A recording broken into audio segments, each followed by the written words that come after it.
Sorry, I'll give you 1 second. I have 7 minutes left of my show. I'm rewatching the OC, and I'm on season 2, episode 7. Ugh, I love this show so much. It reminds me of One Tree Hill, which I'm probably gonna watch rerun. It's next. I did do my collagen water this morning. I'm doing a watermelon vanilla, and also coffee. But this has collagen powder in it.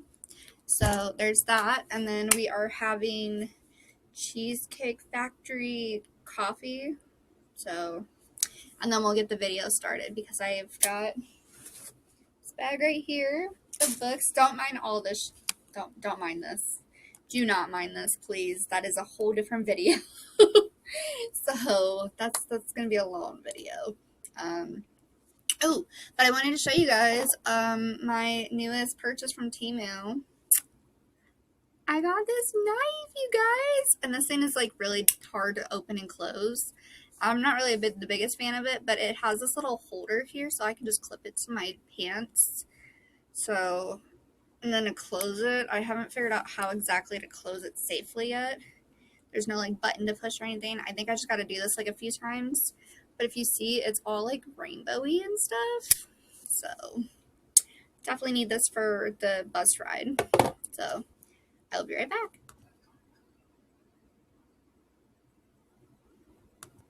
Alright, good morning guys. So as I said, I have my coffee. I have my Everybody Scream.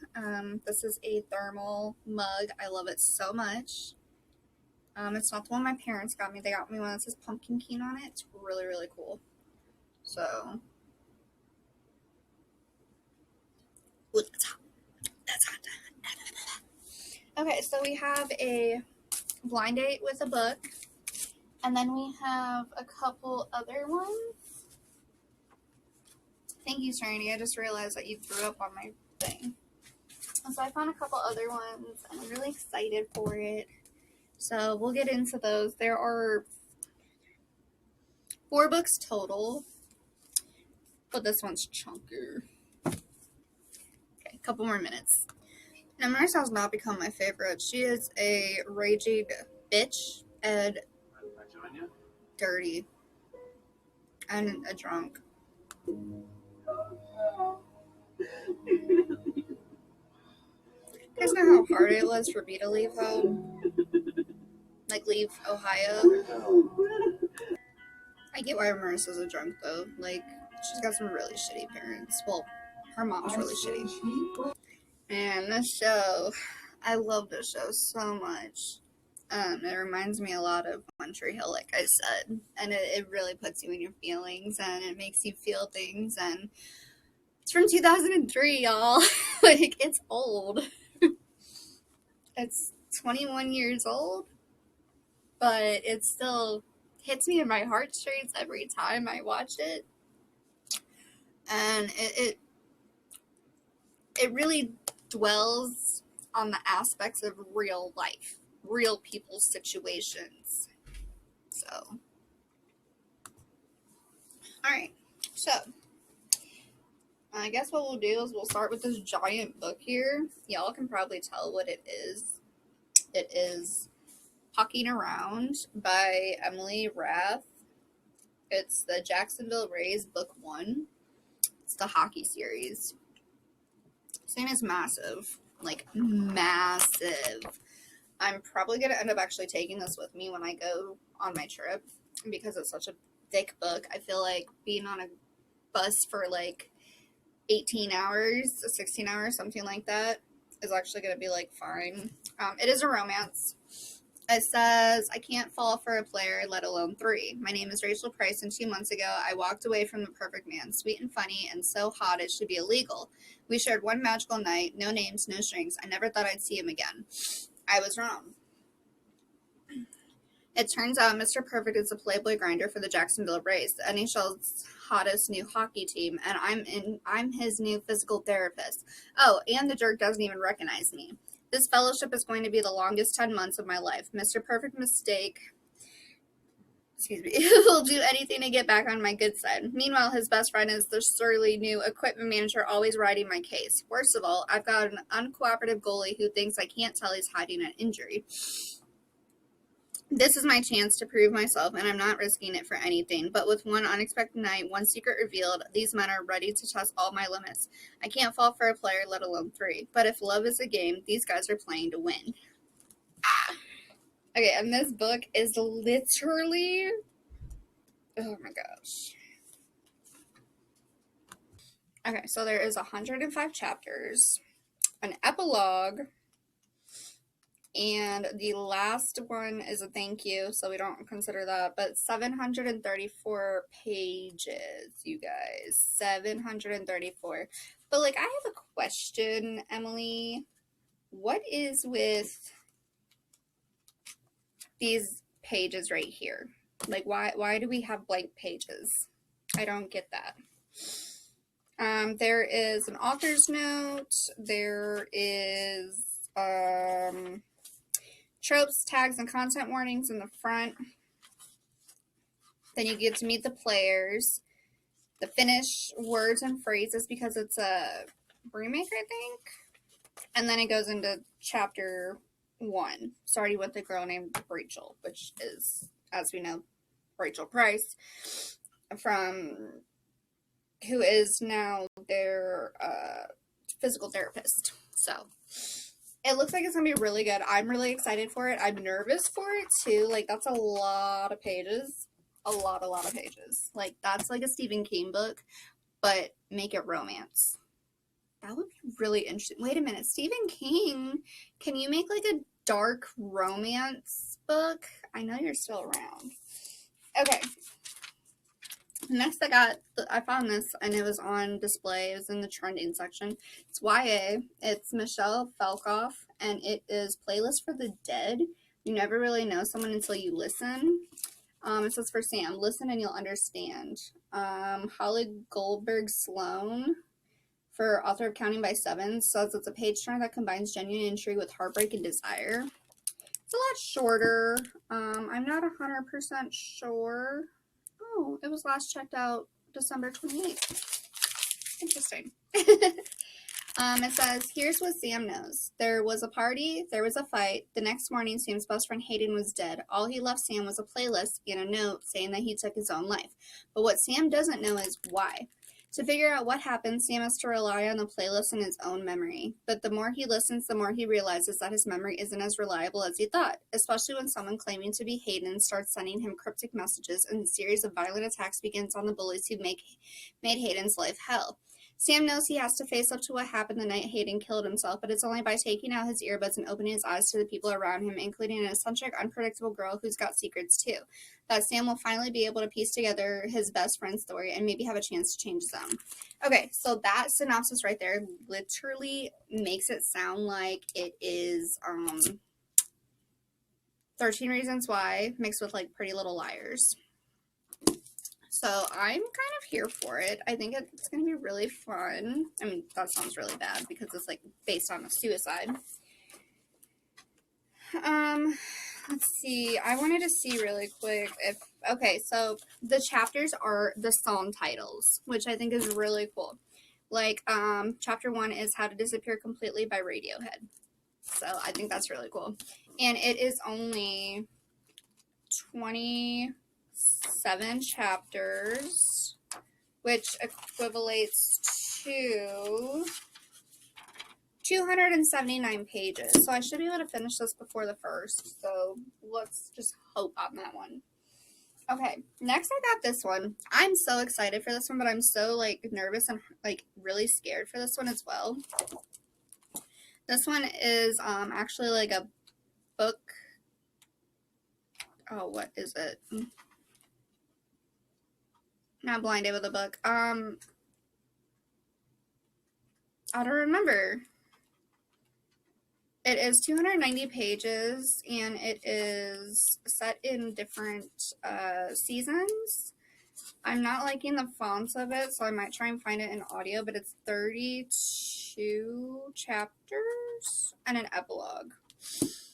This is Adelaide by Genevieve Wheeler. It says, a beautifully written, deeply felt exploration of what it means to love and be loved. In love for 26-year-old Adelaide Williams, an American living in dreamy London, meeting Rory Hughes was like a lightning bolt out of the blue. This charming Englishman was the one she wasn't even looking for. Is it enough? Does he respond to text, honor his commitments, make advanced plans? Sometimes, rarely, and no, not at all. But when he shines his light on her, the world makes sense, and Adelaide is convinced that in his heart he's fallen just as deeply as she has. Then, when Rory is rocked by an unexpected tragedy, Adelaide does everything in her power to hold him together, even if it means losing herself in the process.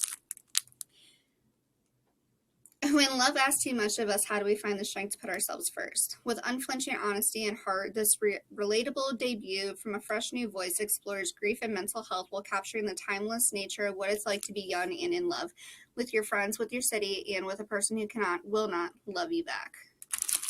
Ouch. Does this have content warnings? It's got a prologue. It does not have content warnings. But ouch. I think like when it was on it was on display on Facebook, and it said, she loves, he ghosts. So I was like, sounds interesting. And it's got like that simplicity that I like too on things. And just like one title. So that's really cool too. But I'm actually really nervous for this one because that hit me so hard. Because that's usually what happens is I love too much too fast and it doesn't get reciprocated. So I feel like this is going to destroy me. Like literally destroy me, but I'm here for it. And I said it was 290 pages. So another short one compared to the first one. First one's a brick. Okay, and then the last one we have is this. I'm not sure what this is. I've had this for a minute. I'm not going to lie. I completely forgot about it. So let's go ahead and open it together. It's supposed to be romantic comedy and grumpy sunshine with only one spice. So it's not super spicy. So, which I really want my library to get Amo Jones so bad. I want Amo Jones so bad. 10 Things That Never Happened by Alexis Hall. Christina Lauren said I loved this book. It's one of the display books. Material Series Book 1. It's part of the London Calling Extended Universe. So there's boyfriend material, husband material, and 10 Things That Never Happened. Sam Becker likes his job. Sure, managing a bed and bath retailer isn't exactly glamorous, but it's good work and he gets on well with the band of misfits who keep the store running. He could see himself being content here for the long haul. Too bad, then, that the owner is an infuriating git. Jonathan Forrest should never have hired Sam. It was a sentimental decision, and Jonathan didn't get where he is by following his heart. Determined to set things right, Jonathan orders Sam down to London for a difficult talk, only for a panicking Sam to trip, bump his head, and maybe accidentally imply he doesn't remember anything. Faking amnesia seemed like a good idea when Sam was afraid he was getting sacked, but now he has to deal with the reality of Jonathan's guilt, as well as the unsettling fact that his surly boss might have a soft side to him. There's an unexpected freedom in getting a second shot at a first impression. But as Sam and Jonathan grow closer, can Sam really bring himself to tell the truth, or will their future be built entirely on one impulsive lie? So it's definitely LGBTQ, which, I mean, that's totally fine with me. It's got an author's note, and it is thicker than the others. It is 34 chapters plus an epilogue. That makes it at 386 pages. Oh, and then you get a start of the next book, which is called Glitterland by Alexis Hall. You get the synopsis, and then you get the first chapter. So, yeah, this one is 386 pages. Technically 392 because of the other book, but 386 for this one. So that's not terrible. The chapters look like they might be a little...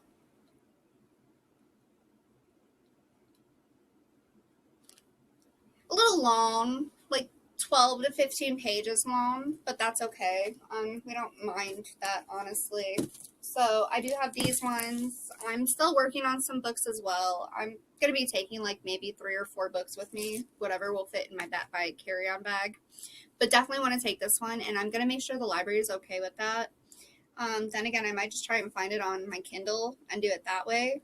But I'm just a little worried about doing it that way. But I mean, that way I don't have to worry about losing a library book, because this book is probably maybe like an $18-$20 book because of how thick it is. And then shipping is going to be ginormously expensive on it because of the fact of how heavy this is. Like, this is a freaking brick, you guys. This could be a weapon.